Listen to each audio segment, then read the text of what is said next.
আমাদের বৃহত্তর সুন্নি জোট হয়েছে। এবার কেন্দ্র নির্দেশনা যেভাবে আসবে আমরা সেভাবে যাব। আপনাদেরকে পায়ে ধরে হাত দিয়ে বলে দিয়ে গেলাম, আমি একজন নগণ্য সাংগঠনিক হিসাবে আগের তুলনায় সুন্নি জামাতটা এখন কেমন লাগতেছে আমি পায়ে ধরে বলে দিয়ে যাই, যেদিকে যাবো, যার সাথে যাবো, একসাথে যাবো। যদি না যায় আমরা আলাদা থাকি, আমরা একসাথে থাকবো। কথা বলেন ঠিক কিনা বলেন? রাজি আছেন না নাই? কারা কারা রাজি? দুই হাত তুলে দেখান ইনশাআল্লাহ।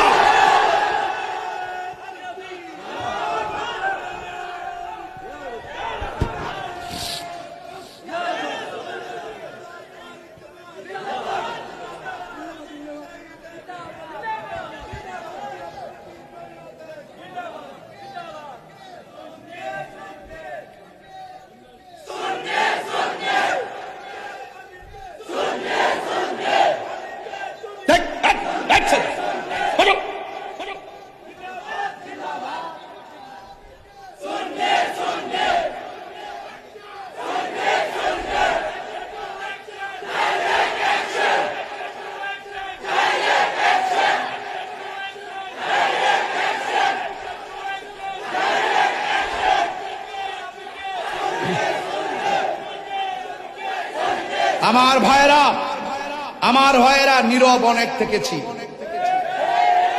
এখন আমরা জীবন দিব। জীবন দেওয়ার জন্য সব যদি মাঠে নেমে যান, কাহারও জীবন দিতে হবে না, কাহারও আঘাত পেতে হবে না, ঐক্যবদ্ধ থাকলে কাহারও ক্ষতি হবে না, আলাদা আলাদা থাকলে ক্ষতি হবে। কথা বলেন ঠিক না?